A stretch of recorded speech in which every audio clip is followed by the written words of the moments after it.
Jenis-jenis variabel dalam penelitian. Tidak peduli kita mau melakukan jenis penelitian apa, skripsi, disertasi, atau tesis, pasti kita akan menggunakan variabel ini. Nah, teman-teman semua, sebelum kita akan membahas jenis-jenis variabel berikut contohnya, maka kira-kira teman-teman tahu nggak sih pengertian variabel itu apa? Jadi saya sudah catatkan di sini secara umum bahwa pengertian variabel adalah segala hal baik abstrak maupun konkret seperti contohnya tempat, orang, jenis tanaman, binatang, makhluk hidup, suhu, konsentrasi, unsur, elemen-elemen tertentu, ide-ide, gagasan. Loh, Pak, gagasan juga masuk ke variabel? Masuk juga, nanti kita akan melihat ya. Kemudian yang diukur, ya, dimanipulasi, dan dikendalikan di dalam statistik maupun penelitian. Jadi kita pegang konsepnya itu ya, segala hal itu ya. Oke, kemudian berikutnya adalah contoh dari variabel. Misalkan kita ingin melakukan satu penelitian tentang tingkat toleransi tanaman terhadap garam. Maka dalam penelitian ini pastinya akan memunculkan sejumlah variabel sebagai berikut. Yang pertama, jumlah garam yang ditambahkan ke air, kemudian spesies tanaman yang sedang dipelajari, dan faktor pertumbuhan tanaman, kemudian yang keempat adalah kondisi layu pada tanaman. Ya. Nah, teman-teman semua, banyak ya dari mahasiswa, terutama yang skripsi ini, meskipun sudah mengikuti mata kuliah metodologi penelitian, tapi ketika sudah lulus itu, ketika dia mau skripsi, dia masih nggak nggak jelas gitu konsep daripada variabel itu bagaimana, dan kadang-kadang tidak sedikit mahasiswa yang menemui kesalahan dalam menentukan jenis variabel yang dia ambil. Oleh karena itu saya akan mencoba membuat satu si slide ini itu konsep yang sederhana berkaitan dengan konsep variabel. Jadi setiap permasalahan dalam penelitian atau research problem itu pasti akan mempunyai hubungan seperti ini, yaitu hubungan antara faktor, ya itu faktor itu juga kita sebut dengan variabel, tapi saya nggak menyebutkan dulu ini variabel apa. Kemudian faktor itu akan mendapatkan respon, bener nggak? Faktor respon. Misalkan gini, kalian minum kopi gitu kan. Faktornya apa? Minum kopi. Responnya apa? Jadi nggak ngantuk, seperti itu, ya kan? Nah, terus contoh lain, faktor dan respon nih, masih faktor dan respon. Terus misalkan kondisi kalian lagi batuk sekarang, batuk batuk batuk, kemudian diberi obat kan. Nah, diberi obat tersebut mengandung antihistamin, kan. Efeknya apa? Atau responnya apa? Anda mengantuk. Jadi respon itu ya sama dengan efek gitu. Maka dalam, konsep variabel ini selalu ada faktor dan respon. Saya selalu menyebutnya seperti itu ya. Jadi, mungkin teman-teman menggunakan istilah lain boleh, cuman untuk memudahkan saya akan menggunakan istilah ini, dan, insya Allah ini akan mudah diikuti gitu kan ya. Jadi faktornya apa saja untuk menghasilkan respon apa saja. Penelitian kan intinya begitu. Jadi kalian tentukan sejumlah faktor untuk mendapatkan respon tertentu. Nah gitu. Faktornya bisa jadi 1, 2, 3, 4, 5. Responnya bisa jadi satu aja misalnya. Atau mungkin 2, atau 3 juga bisa juga. Jadi intinya faktor dan respon. Nah keduanya ini jenisnya adalah memang variabel. Cuman akan saya tunjukkan nanti variabelnya apa. Ya, jadi yang disebut dengan faktor ini adalah segala sesuatu yang dapat kita manipulasi, yang dapat kita kendalikan, dan tentunya juga bisa kita ukur. Nah, kemudian yang disebut dengan respon ini adalah sesuatu yang hanya bisa kita ukur saja, karena ini dia adalah ikutan daripada faktor gitu. Ya. Kemudian biasa juga dinotasikan dengan X gitu, yang mempengaruhi. Kalau respon dinotasikan dengan Y biasanya kalau di statistik ya. Baik Excel maupun SPSS itu biasanya menggunakan X dan Y seperti itu. Oleh karena itu, faktor-faktor tersebut kita sebut dengan variabel apa? Yaitu variabel independen. atau independent variable atau variabel bebas. Nah, seperti itu. Nah, jenis-jenisnya daripada variabel bebas ini banyak sekali ternyata. Setelah diidentifikasikan itu ada intervening, ada moderating, ada latent, ada composite variable, kuantitatif, kualitatif, control variable, kemudian extraneous variable, confounding, dan seterusnya. Jadi ini klasifikasi di dalam independent variable sendiri itu jenisnya ada seperti itu. Nanti kita akan membahasnya satu persatu. Kemudian yang respon ini kita sebut dengan dependent variable atau variabel yang terikat, ya, terikat. Oke, contoh kasus nih. Jadi misalkan faktor dan respon ya. Contoh kasusnya ini respon yang kita inginkan adalah penjualan atau sales, kan? Misalkan dalam apa nih bidang marketing atau bidang ekonomi ya. Jadi sales ya. Nah, sales yang apa? Sales bagaimana? Tentunya sales yang naik, bisa 2 kalinya, bisa 3 kalinya, bisa 4 kalinya gitu kan. Jadi prinsipnya kita sebut sales dulu di situ. Kemudian ini kita kategorikan sebagai dependent variable. Nah, kemudian Anda diminta menentukan jenis-jenis daripada independent variable-nya apa nih? Independent variable-nya adalah strategi pemasaran gitu kan. Strategi pemasaran untuk menghasilkan sales yang double triple misalkan seperti revenue-nya naik. Maka perlu juga dijelaskan di dalamnya itu apa saja yang termasuk dalam kategori strategi pemasaran kan. Misalkan ya di sini ada moderating variabelnya itu FB lewat FB ya, promosi strategi lewat FB, Facebook, WA ya, WhatsApp, Instagram dan atau YouTube. Kenapa saya katakan dan atau YouTube? Kan bisa jadi itu 1 faktor, 2 faktor, 3 atau mungkin salah satu saja yang Anda ambil yang paling efektif saja. Kemudian kuantitatif variabel, jumlah prospek ya. Kemudian jumlah calon konsumen potensial atau konsumen potensial. Kemudian di media sosial yang tadi Anda tentukan tadi itu, misalkan di Facebook. Kemudian kualitatifnya misalkan jenis produknya yaitu warna sepatu ya, atau tas konsumen pria atau wanita gitu. Nah, tingkat kesukaan konsumen misalkan sangat suka, ya apa ya, yang antara sedang itu, antara tidak suka dan tidak suka biasa aja gitu kan. Kemudian moderate gitu kan, kemudian tidak suka dan sangat tidak suka misalkan seperti jadi itu adalah kualitatif. Jadi kesukaan daripada konsumen terhadap produk Anda gitu. Kemudian confounding variable-nya adalah karakter penjual.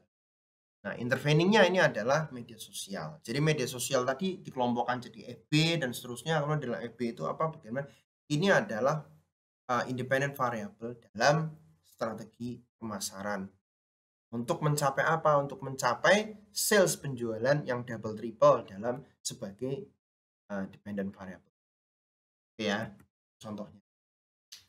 Maka independent variable dalam kasus faktor yang mempengaruhi penjualan satu produk yaitu bisa kita definisikan bahwa variabel bebas atau yaitu karakteristik tunggal yang tidak dapat diubah oleh variabel lain dalam sebuah eksperimen namun bisa mengubah variabel lain. Ya. Maka inilah yang kita sebut dengan faktor yang mempengaruhi. Yaitu apa? Yaitu strategi pemasaran, variabel bebas yang tadi itu. Kemudian berikutnya variabel terikatnya atau dependent variabelnya adalah apa? Yaitu definisinya yang bergantung pada dan dapat diubah oleh variabel lain. Maka dependent variabelnya adalah penjualan atau sales yang double triple yang ditargetkan seperti itu ya. Kemudian intervening variable atau variabel mediasi dalam kasus faktor yang mempengaruhi penjualan satu produk, maka ini adalah definisinya secara teoritis mengintervensi hubungan antara variabel bebas dan variabel terikat menjadi hubungan yang tidak langsung dan tidak bisa diukur dan diamati. Merupakan antara atau penyela yang terletak di antara variabel bebas dan terikat, sehingga variabel bebas tidak secara langsung mempengaruhi timbulnya atau berubahnya variabel. Ini contohnya ya, adalah sebagai berikut. Jadi kalau kita berbicara mengenai independent variable, yaitu strategi pemasaran dan dependennya adalah sales atau penjualan, maka sebenarnya di sana ada faktor lain, yaitu faktor strateginya menggunakan media sosial. Strategi pemasarannya apa? Yaitu media sosial. Nah, turunan daripada strategi pemasaran ini ya berupa media sosial ini yang akan menghasilkan sales tadi. Inilah yang kita sebut dengan intervening variable. Yang keempat, moderating variable atau variabel moderasi. Moderator. Jadi bayangkan aja moderator itu ya. Ada pembicara, ada penanya, ada moderator. Jadi variabel ini juga fungsinya seperti itu. Nah, memoderasi. Jadi variabel moderator mengubah hubungan antara variabel dependent dan independent dengan memperkuat dan memperlemah efek intervening variable. Seperti tadi contohnya ya. Kita kembali lagi kasus faktor yang mempengaruhi penjualan untuk produk ya di awal. Maka kalau kita identifikasi yang termasuk variabel moderasinya apa? Nah, ini kan independent variabelnya strategi pemasaran, kemudian dependent variabelnya penjualan. Maka yang termasuk dalam moderasi ini adalah turunan daripada intervening variable, yaitu sejumlah platform sosial media, misalkan Facebook, WhatsApp, Instagram, YouTube. Atau mungkin Anda mau menambahi Twitter, mungkin Anda bisa melakukan mungkin 4 yang terbaik, 3 yang terbaik, atau 2 yang terbaik. Karena realisasi daripada penentuan ini tentunya bermuara pada budget gitu kan. Misalkan mau melakukan promosi FB, katakan budget promosinya 1 bulan misalkan 1 juta, kalau 4 platform berarti 4 juta kan gitu. Jadi, Anda bisa melakukan seperti itu ya, sehingga mendapatkan sales penjualan. Atau mungkin dengan budget yang sama diinvestasikan ke moderating variable yang kedua yang terbaik. Mana yang terbaik? Misalkan Facebook dengan YouTube, misalkan seperti. Jadi itu semua bergantung pada hasil daripada rekomendasi penelitian. Tapi pada prinsipnya untuk moderating variable ini adalah turunan daripada intervening variable tersebut. Jadi dia akan lebih menguatkan, lebih memoderasi lagi, lebih tepat lagi, spesifik lagi, mendeskripsikan strategi pemasaran melalui platform sosial media yang disebutkan ini, FB, WA, Instagram, dan atau Facebook atau YouTube. Oke, kemudian ini berikutnya nomor 5 adalah variabel kontrol. Adalah karakteristik yang bersifat tetap dan tidak berubah selama penelitian. Mereka tidak memiliki efek pada variabel lain. Peneliti mungkin dengan sengaja menjaga variabel kontrol tetap sama selama eksperimen untuk mencegah bias. Nah, contohnya dalam percobaan tentang perkembangan tanaman, jumlah pupuk dan air yang didapat setiap tanaman adalah variabel kontrol. Jadi artinya itu jumlah pupuknya, kemudian intensitas pemberian pengairannya itu kita kontrol. Jadi inilah bisa kita definisikan sebagai variabel kontrol. Atau model yang contoh lain lagi, misalkan ketika Anda ingin membuat satu material dashboard, material dashboard mobil misalkan. Jadi Anda ambil data dari spesimen yang sudah ada, dashboard mobil yang sudah ada, diuji misalnya kekuatannya berapa, kemudian kekuatan tariknya, kekuatan impaknya. Kemudian Anda membuat material baru lagi, material baru, material alternatif untuk menyamai sebagai material pembuat dashboard mobil. Kemudian hasilnya nanti cek itu seberapa dekat.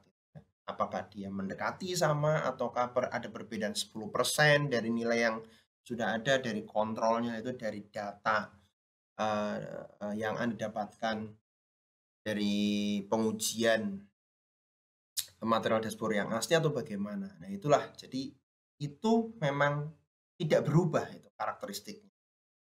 Jadi supaya apa? Tidak membuat bias dalam penelitian. Tapi sebagai acuan ya. Oke, kemudian berikutnya nomor 6 adalah variabel asing.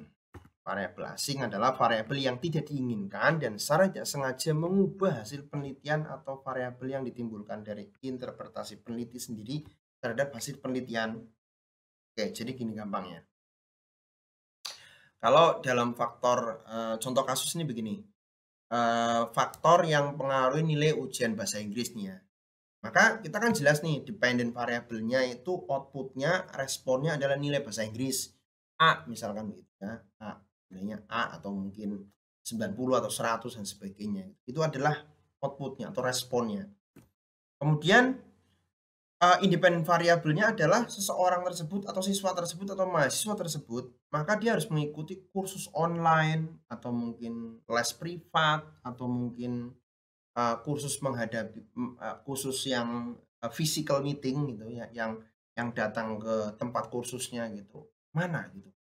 Jadi independent variabelnya adalah itu. Kemudian kan berlanjut 1 bulan, 2 bulan data gitu kan dapat. Tapi ternyata seiring berjalannya waktu ini dalam penelitian ini, ternyata satu orang grup pertama yang online, grup kedua yang privat, mungkin ada grup yang ketiga yaitu yang physical meeting gitu. Diteliti, kemudian ternyata peneliti ini menemukan bahwa ternyata ada faktor lain ini yang dia tidak prediksi sebelumnya. Ya faktor lain yaitu variabel asing ya, ternyata status sosial. Status sosial misalkan begini, ya maaf ya ini jadi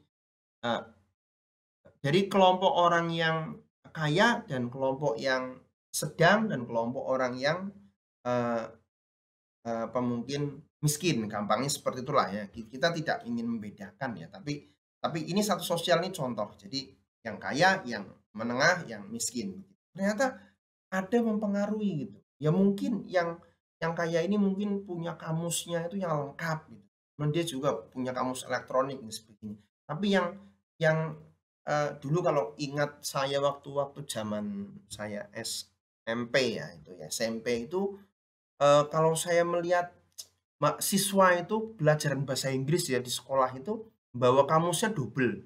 Oh, iya double itu. Ternyata satu kamus sendiri itu hanya bahasa Inggris saja, bahasa Inggris ke Indonesia gitu. Itu dari kalau nggak salah itu dari Hasan Sadli gitu.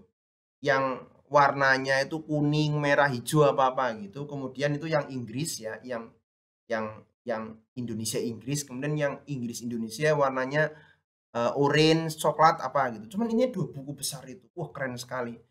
Dan dia tidak ada tulisannya, kamus lengkap 1000 kata, kamus lengkap 100.000 atau kamus lengkap berapa gitu. Jadi, wah keren sekali itu terbitan Gramedia gitu ya. Lah padahal saya waktu itu bawanya cuma kamus apa itu, kamus yang mungkin kamus lengkap yang berapa, 500.000 tuh atau sorry, kamus yang 5 juta kata gitu. Padahal ternyata ternyata belakangan saya tahu gitu bahwa kalau kamus yang ada tulisannya 100.000, 1 juta, 5 juta itu justru nggak lengkap gitu. Yang lengkap itu yang tadi itu yang nggak ada apa-apanya. Ya misalkan seperti itu gitu ya, yang tidak mampu mungkin nggak bawa kamus misalkan. Kemudian yang menengah mungkin bawanya kamus lengkap gitu. Lah yang kaya mungkin bawanya kamus yang kayak tadi itu, kamus yang standar tuh. Mungkin tambahilah kamus Oxford, kamus Longman. Nah, misalnya seperti itu. Jadi ini ternyata ada pengaruh gitu.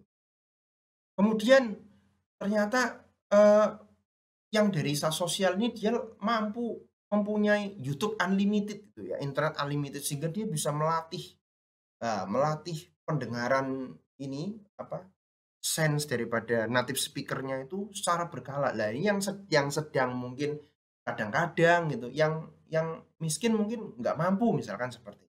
Jadi ternyata ini ada pengaruhnya terhadap nilai bahasa Inggris. Dan dukungan orang tua juga begitu mempengaruhi. Ada orang tua yang sangat mendukung, ada orang tua yang membolehkan, ya dukung, nggak ngelarang juga nggak, tapi membolehkan gitu kan. Tapi ada orang tua yang mungkin, "Alah nggak penting itu," misalnya seperti itu. Ternyata ini juga mempengaruhi pada apa? Motivasi anak, motivasi mahasiswa. Ini ternyata sesuatu yang diketahui selama proses penelitian setelah berjalan sekian lama. Nah, jadi ini termasuk dalam variabel asing gitu. Jadi kalau orang tuanya mendukung kan anaknya minta apa dibelikan, ya, kemudian difasilitasi, kemudian kalau misalkan hujan diantar misalkan. Cuman kalau orang tuanya yang so-so ya silakan beli boleh. Eee, Misalkan ternyata hujan, saya nggak berangkat ya hari ini." "Oh ya nggak apa-apa," gitu. Terus yang misalnya orang tuanya nggak dukung, "Alah nggak penting itu, kayak mau ke luar negeri aja, kayak mau ke Inggris aja, mau belajar bahasa Inggris. Yang penting kamu ini begini-begini." Nah seperti itu. Itu ternyata juga mempunyai pengaruh. Kemudian pengetahuan bahasa daripada, eee, siswa itu juga ternyata mempengaruhi. Nah inilah yang kita sebut dengan variabel asing. Nah Anda cek dalam skripsi dalam penelitian Anda itu, penelitian kalian itu, apakah ada variabel asingnya atau tidak? Seperti itu ya. Oke, kemudian variabel kuantitatif. Nah, variabel kuantitatif adalah variabel adalah kumpulan data numerik yang melibatkan angka atau jumlah ya. Namanya kuantitatif itu selalu berkaitan dengan angka ya. Selalu seperti itu. Jadi dikategorikan menjadi dua. Yang pertama discrete atau terputus, yaitu variabel numerik apapun yang dapat dihitung secara realistis. Contohnya koin di dompet, ya misalkan ada berapa koin, 10 koin, 20 koin, 30 koin, itu ada di dompet ya. Atau uang di rekening tabungan 1 juta, 2 juta, 3 juta, 100 juta, dan seterusnya. Jadi itu bisa ditentukan ya. Tapi sampai di situ aja bilangannya gitu. Tapi lain yang kedua ini adalah continuous berkelanjutan ya. Yaitu variabel numerik yang tidak pernah bisa dihitung. Maksudnya tidak pernah dihitung itu nggak berhenti gitu hitungannya. Contohnya misalkan waktu gitu. Jadi parameter waktu atau T, T1, T2, T3 mau sampai T berapa itu, T5, T10 terserah. Ya, kamu bisa mengukur kapan saja gitu ya. Temperatur 1, temperatur 2. Kemudian waktu juga misalkan apakah setiap 1 detik gitu kan, apakah setiap 10 milisecond, 10 milidetik gitu, apakah setiap 1 menit pengambilan datanya. Nah, itu bisa enggak unlimited gitu, terus berkelanjutan. Nah, inilah kuantitatif ya. Jadi misalkan kalian mengambil suhu itu juga bisa kayak begitu, setiap setiap 30 detik, setiap 1 detik, setiap 1 menit, atau bahkan setiap 10 milisecond. Nah, itu juga bisa ya. Jadi inilah yang disebut variabel kualitatif. Contoh variabel kuantitatif, apabila kita kembali ke kasus faktor yang mempengaruhi penjualan satu produk, maka kita ketahui bahwa sales atau penjualan disebut dependent variable. Dan independent variabelnya adalah strategi pemasaran. Maka variabel kuantitatifnya itu apa? Yaitu profit rata-rata per bulan. Kan bisa dianggarkan, ya kan? Berapa tuh profitnya? Misalkan prosentase, apakah 10%, apakah 20%, ataukah 50%. Kemudian jumlah konsumen potensial yang dihasilkan oleh platform tadi, dari Facebook berapa, dari WhatsApp berapa, ya tadi sebelumnya mungkin enggak, mungkin secara umum saja ada 100 atau 1000. Sekarang ternyata sudah bisa diidentifikasi, oh ternyata yang dari Facebook ini ada 500 orang, kemudian WA ini ada 200 orang, kan Instagram ada 300 orang dan seterusnya. YouTube ada mungkin 1000 orang gitu kan. Nah, sebelum profit kita juga bisa mengidentifikasikan ternyata revenue-nya meningkat. Revenue atau omset ya. Omset yang tadinya 10 juta jadi 20 juta. Yang tadinya 20 juta menjadi 50 juta. Nah, itu ada bilangannya. Pastinya angkanya berapa. Nah, itu yang disebut kuantitatif variabel. Dan berikutnya adalah variabel kualitatif. Ialah variabel kualitatif atau kategoris. Di kategorikal adalah nilai atau pengelompokan non. Jadi ini dalam prakteknya ini dikategorikan ada 3 jenis ini ya. Saya mengkategorikan dalam 3 jenis nih variabel kualitatif ini, yaitu jenis biner. Itu variabel dengan hanya 2 kategori, misalkan laki-laki perempuan kan, kemudian merah dan biru, tua dan muda, kemudian misalkan anak-anak atau orang tua. Jadi pilihannya itu yang biner. Dan yang nominal itu adalah variabel yang dapat dikelompokkan dalam lebih dari 2 kategori yang tidak mengikuti urutan tertentu. Misal contohnya ya, jadi tipe tipe tempat tinggal itu apa? Misalnya kita mau tanya, "Di manakah saudara tinggal selama di perantauan?" Seperti itu, kan ada kuesioner seperti itu. Kan ada rumah keluarga, ya, kemudian rumah keluarga tunggal gitu ya, misalkan, atau kondominium, atau apartemen ya, rumah sederhana, atau mungkin kontrakan gitu kan. Jadi pilihan gitu kan. Kan dari itu Anda mendapat feedback kan, itu namanya kategori yang nominal. Kemudian ada kategori yang ordinal, yaitu variabel yang dapat dikelompokkan dalam lebih dari 2 kategori yang mengikuti urutan tertentu, misalkan tingkat kepuasan. Ya, seperti biasanya tuh, survei kepuasan pelanggan misal. Jadi tidak puas, netral, puas gitu ya. Atau mungkin jadi menjadi 5 ya, ini kan 3 ya. Jadi sangat tidak puas, netral, puas, dan sangat puas. Misalkan seperti itu. Kalau misalkan seandainya saya, melakukan survei setelah Anda melihat video ini gitu loh. Jadi ada pertanyaan, apakah setelah melihat video ini Anda memahami jenis-jenis variabel berikut contohnya? Maka pilihannya adalah sangat memahami, memahami, netral, tidak paham, sangat tidak paham. Itu. Jadi itu yang tergolong dalam ordinal. Nah, Anda juga bisa menerapkan itu dalam penelitian Anda sendiri, baik deskripsi, tesis maupun disertasi, disesuaikan dengan variabel yang diperlukan dalam penelitian Anda. Kemudian contoh variabel kualitatif ya. Apabila kita kembali lagi kasus yang mempengaruhi penjualan satu produk ya, maka dependennya adalah sales, independent variabelnya adalah strategi pemasaran, maka yang disebut dengan kualitatif variabel ini binernya adalah produk sepatu atau tas, konsumennya pria atau wanita. Kemudian ordinalnya adalah tingkat kesukaan konsumen, tadi yang sudah saya sebutkan itu ya sangat suka, tidak suka, ya netral, ya, dan seterusnya, sangat suka atau tidak suka, dan sangat tidak suka gitu ya. Nominalnya misalkan misalkan sepatu ya, jenisnya apakah sepatu olahraga, sepatu kerja, dan sebagainya gitu ya.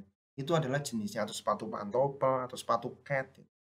Itu contohnya. Jadi ini merupakan jawaban sebenarnya, jawaban-jawaban gitu ya, kan, kuesioner ya. Itu masuk dalam, eee eee, apa namanya, eee, variabel kualitatif ya. Oke, berikutnya adalah variabel pengganggu atau confounding variable. Variabel pengganggu termasuk ke dalam jenis extraneous variable atau variabel asing.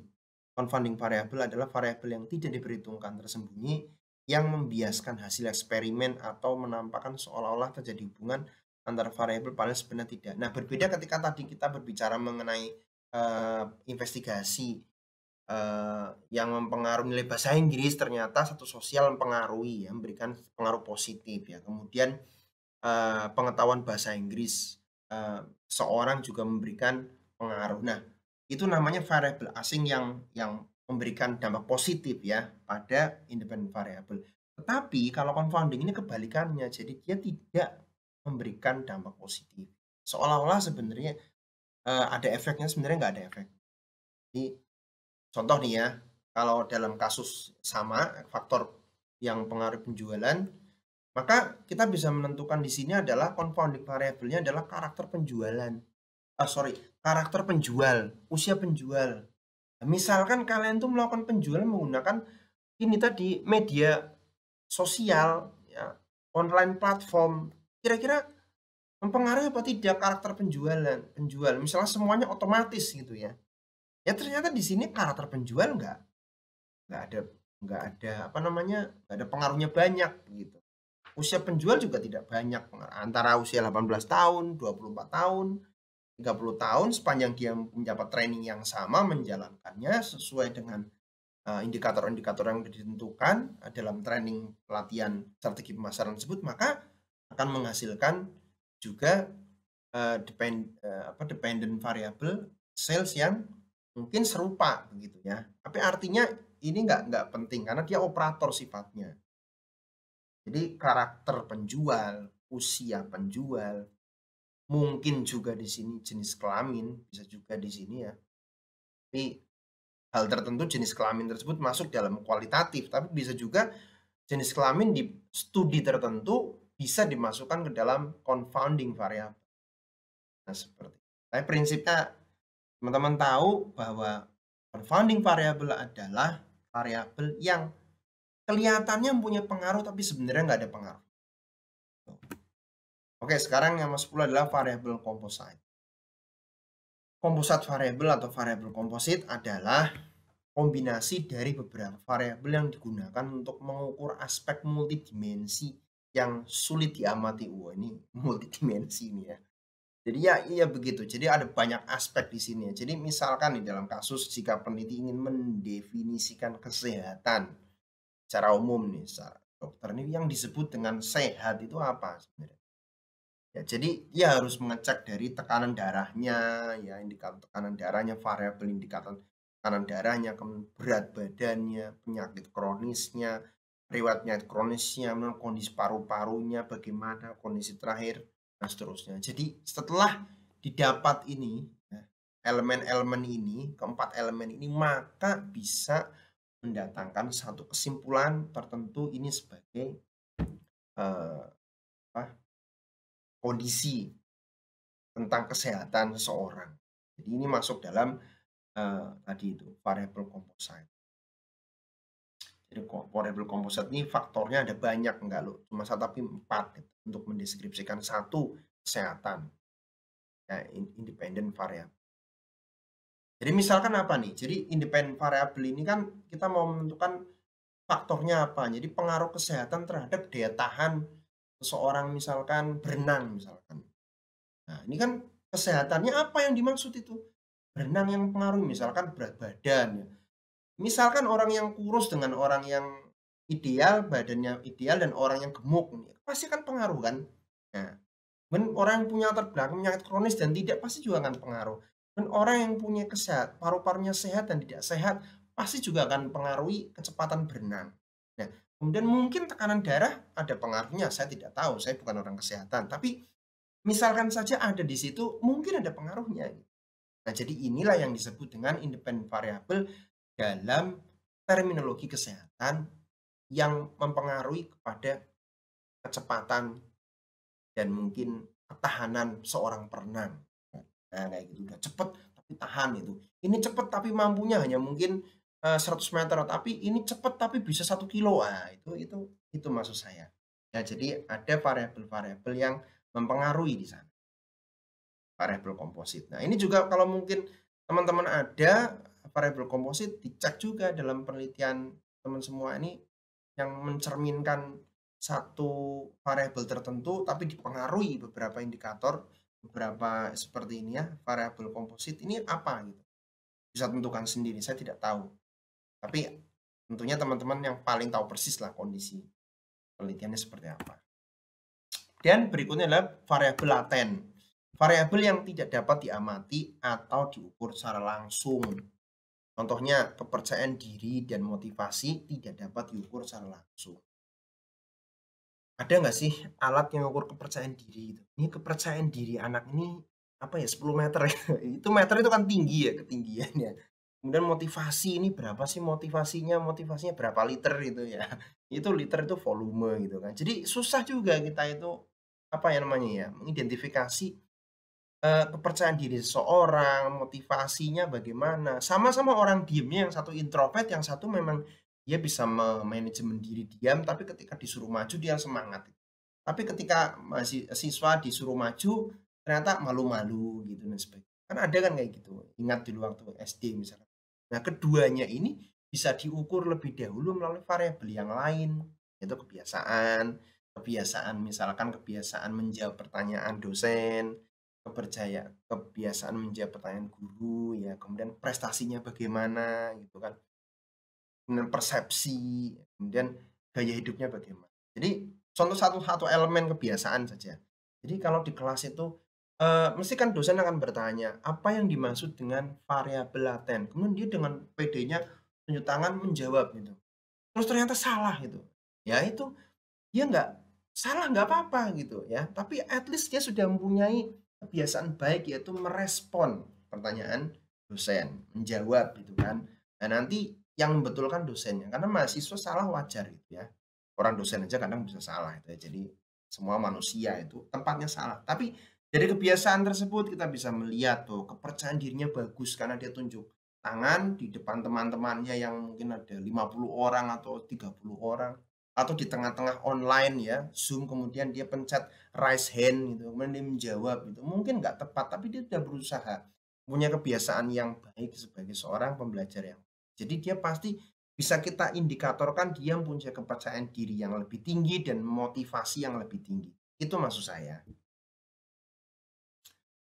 Nah, jadi teman-teman semua berdasarkan penjelasan tadi ada 11 jenis variabel, maka saya akan memberikan kesimpulan bahwa setiap permasalahan dalam penelitian atau riset problem itu selalu mempunyai 2 jenis variabel secara umum, secara global ya, yaitu adalah faktor-faktor yang akan menghasilkan respon-respon tertentu ya. Faktor-faktor ini adalah segala sesuatu yang bisa kita manipulasi, bisa kita kendalikan, bisa kita ukur sehingga menghasilkan respon yang bisa kita ukur apakah sesuai dengan apa yang kita harapkan atau tidak. Ya biasanya faktor-faktor tersebut ya atau, variabel yang berkaitan dengan faktor tersebut dinotasikan dengan X dalam ilmu statistik ya, karena dia mempengaruhi kemudian Y itu yang dipengaruhi. Nah, X atau faktor itu kita sebut dengan independent variable. Nah, independent variable itu akan mempengaruhi apa? Mempengaruhi dependent variable.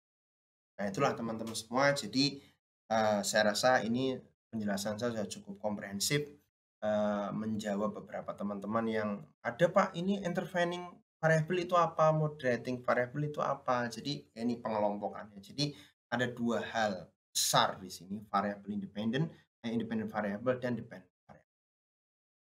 Oke, sudah paham ya. Jadi kalau memang teman-teman ternyata mungkin punya pikiran lain, "Oh Pak, ini saya menemukan nih kata dosen saya ada variabel ini," silakan ya ditulis di kolom komentar. Mungkin, nanti bisa kita analisa lebih jauh, dia masuk ke dalam, golongan yang mana gitu, apakah, confounding atau intervening atau apa, ya atau mungkin masuk dalam jenis independent variable yang lain. Silakan ketik di kolom komentar ya. Nah, ini adalah sejumlah referensi yang bisa saya sampaikan pada teman-teman semua dan, selanjutnya saya akan mengucapkan banyak terima kasih telah mengikuti video ini. Seperti biasa kalau ada, apa namanya, saran atau masukan atau teman-teman ingin mempunyai pertanyaan berkait dengan penelitian skripsi atau tesis, jangan sungkan, jangan ragu, ketik di kolom komentar. Terima kasih, saya akhiri. Assalamualaikum warahmatullahi